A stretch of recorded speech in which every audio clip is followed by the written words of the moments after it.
Oh, the state is mine for the taking. It's locked. Stop! You shouldn't be stealing this private data.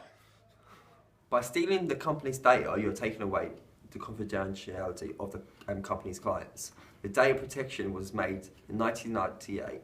This act was made by the Parliament of the UK. This act was made so people's data will be safe from people like Chris, who stole it in the film.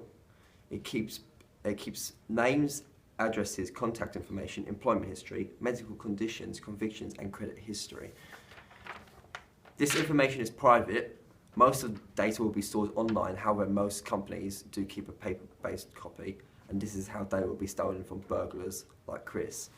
However, most companies that have them online will occasionally get them hacked from hackers. This is why they need to have a good encryption, like passwords and stuff.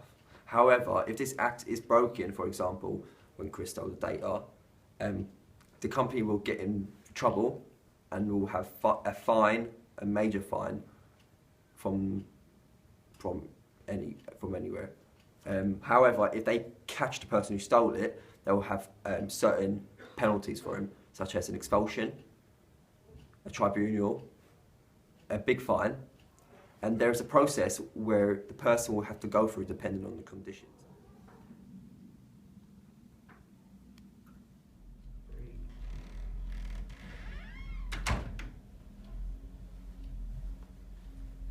Do you mind coming to spot me on bench, mate? Yeah, of course, mate. I'll help you.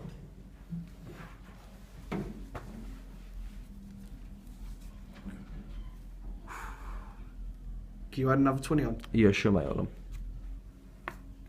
on. Clips? No, you don't need any. Alright. The Welfare and Safety Act for people working in a working condition is important. The reason why this is important is if they're working for about 6 hours every day, sitting down for 6 hours, then their back will start hurting. This is why the company will follow the conditions of the Health and Safety Act and give them a suitable ICT check. This will help them prevent getting back injuries or any other type of injuries, even in the legs and stuff. However, if the company doesn't give these chairs to the workers, then the workers can sue the company, and this can go to two different situations: a fine or tribunal. However, the tribunal will still will come out with a fine, but it will be more bigger.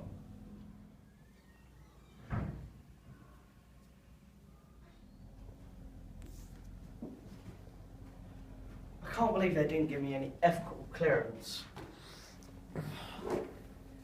Yo, Hey. do you mind coming to do an experiment with me? Yeah, sure, mate. It's been cleared by the Ethics Committee. Yeah, of course. I believe you. Let's go and do it. Let's go.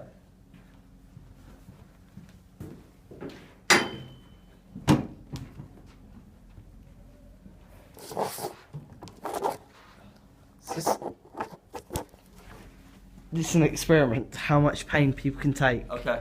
Okay? Yeah. Ready? Yeah. Zzz. Ah! Okay. Ow. Okay. Is there any more? Yep. Okay, hold on. Right.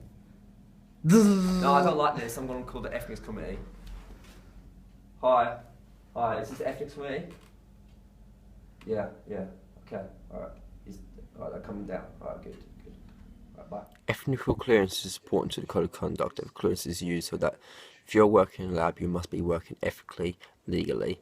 To get ethical clearance, you need the appropriate body. For example, if you're working in a lab, you need the person who owns the lab, or a tutor, the course you're doing, the college, or the ethics committee. That's if you're doing a research project in the lab. If you're waiting for the ethics committee, they're an organisation that finds out if your research project is valid enough to get a clearance. If the person gets caught breaking this code, then there will be precautions such as expulsion, a tribunal, or a fine. So try not to break the ethical clearance code. Okay.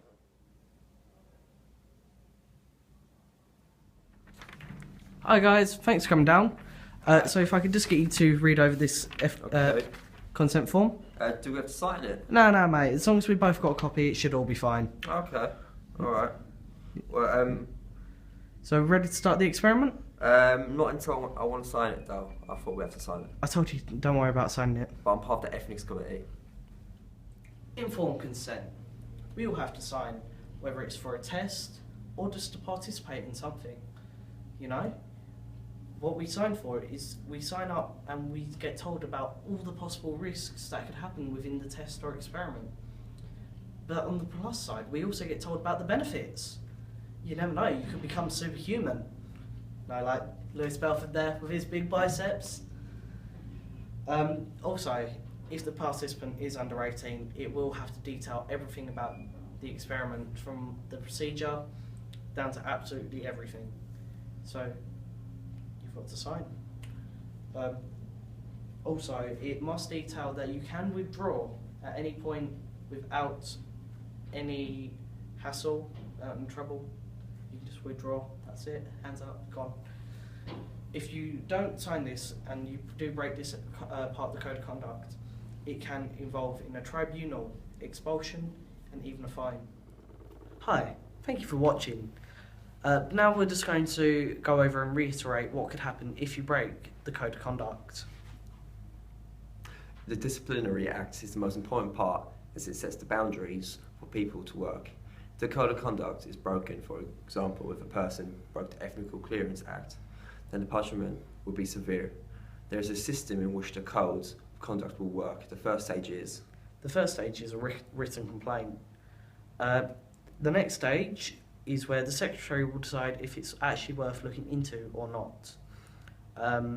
If the secretary thinks the act is not worth looking into, then there will be a minor offence such as a written caution or a small fine, and this can help the person to be more cautious in the long run.